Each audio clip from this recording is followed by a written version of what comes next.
La nueva variante de COVID-19, conocida como KP3, ya se había convertido en la cepa dominante en los Estados Unidos. En junio, el mes pasado. ¿Quién dio a conocer esa información? Pues los Centros para el Control y Prevención de Enfermedades, el CDC, por sus siglas en inglés. ¿Qué encontraron en Estados Unidos? Que en varios estados comenzaron a tener contagios.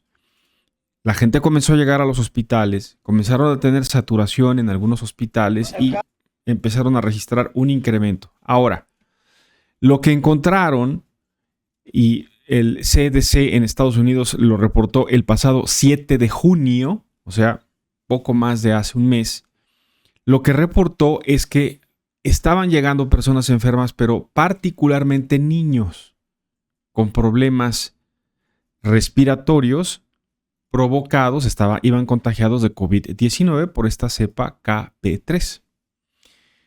Un mes después, en México, estamos enfrentando un repunte de COVID-19 en lo que se ha conocido como una especie de segunda ola de contagios por vacaciones de verano y que en las próximas 3 a 6 semanas se espera el momento más importante del número de contagios. La cepa que ya ha sido identificada en México está ocasionando esta ola de contagios, este incremento, es justamente la variante KP3, que viene ¿de dónde? De Estados Unidos. La movilidad y el contacto que hay de personas yendo y viniendo a Estados Unidos es lo que alguien se viene contagiado de la cepa, de la enfermedad, viene y contagia a los demás. Igual que en Estados Unidos, en México, quienes están resultando mayormente afectados son los niños entre 1 y 4 años. O sea, hay que tener especial cuidado con los pequeñines en este momento. Acaba de terminar el ciclo escolar en educación básica y media superior. Acaban de salir de vacaciones. ¿Por qué entonces las autoridades están esperando un repunte en las próximas 3 a 6 semanas? Bueno, porque es el tiempo que desarrolla en incubarse o en presentar los datos de contagio de la enfermedad.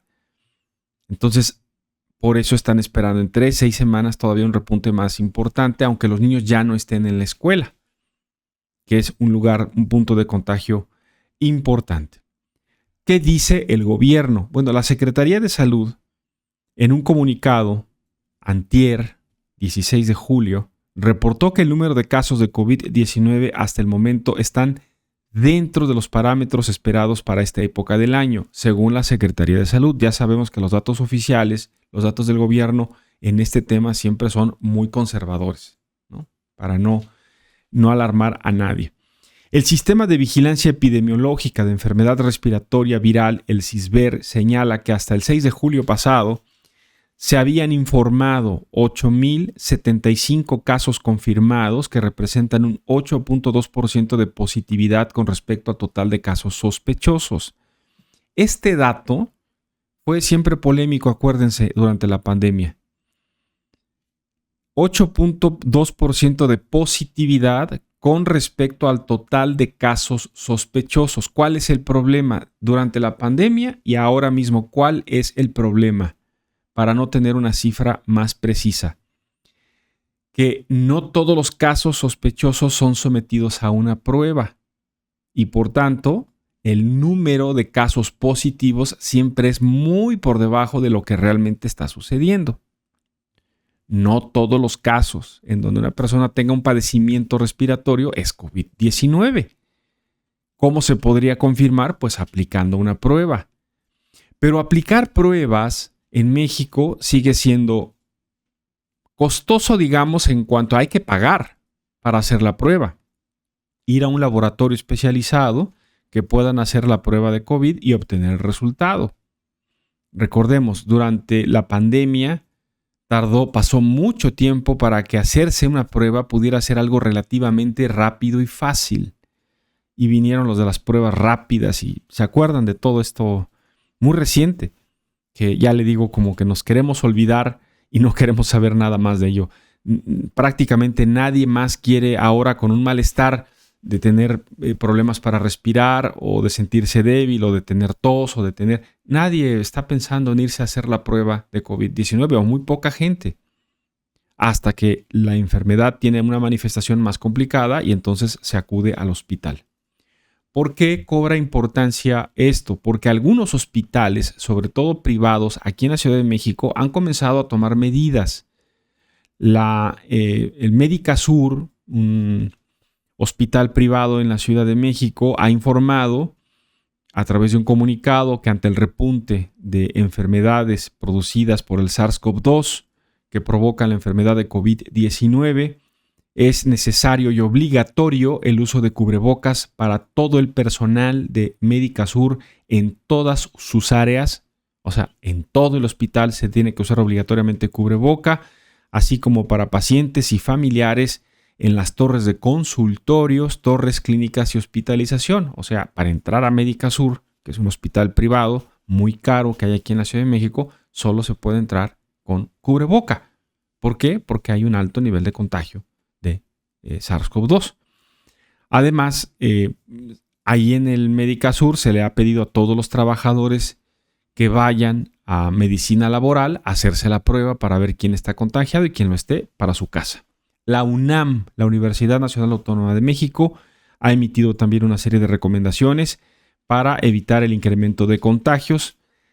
Dice la UNAM en su recomendación, es conveniente la utilización de cubrebocas al mantener contacto con otras personas en lugares cerrados donde no exista una adecuada ventilación. Deben ustedes saber que hay muchas aulas, muchos salones en la UNAM, en los edificios más viejos de la UNAM, en donde la ventilación es prácticamente nula. Prácticamente nula. Unas ventanitas por ahí. Entonces, pues van personas enfermas y esto puede generar que haya contaminación. Por supuesto, la recomendación de no automedicarse, de buscar un diagnóstico médico adecuado, de hacerse la prueba.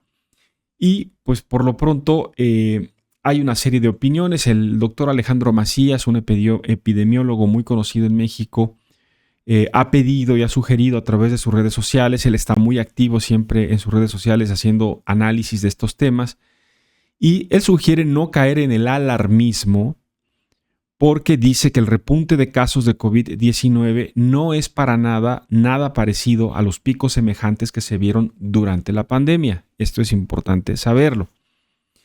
Ahora bien, el infectólogo Alejandro Macías dice que si bien las variantes KP2 y KP3 son muy contagiosas, estas no representan un peligro para la salud de los mexicanos. Recomendó que las personas que lleguen a contagiarse se hagan ¿qué? Pues la prueba de coronavirus, así como checar su nivel de oxigenación, que ésta no baje de 90.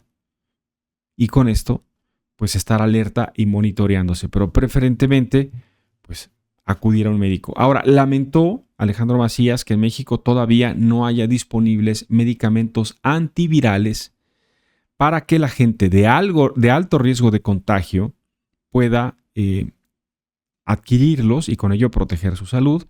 Y por eso ha pedido a la población que se mantenga alerta y en óptimas condiciones. Así pues, es lo que hay respecto a este tema de COVID-19. Nosotros desde el principio de la semana tomamos la información porque nos llamó la atención, pero sobre todo porque venimos dando seguimiento a lo que está pasando en el mundo en general y nos llamó la atención desde el mes pasado los casos reportados en Estados Unidos. Allá también lo reportaron como fuera de temporada, como diciendo, ¿por qué nos brincó en este momento este nivel de contagio si no está el clima para que haya tantos contagios, sobre todo en la parte sur de Estados Unidos?